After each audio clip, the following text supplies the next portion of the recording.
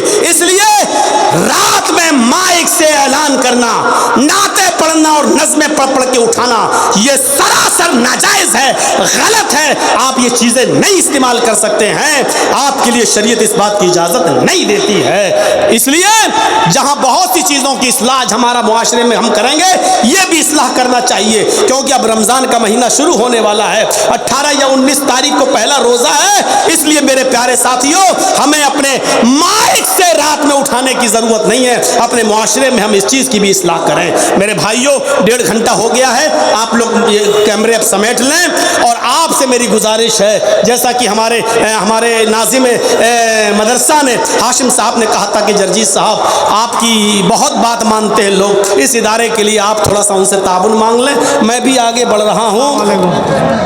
یہ کیا ہے؟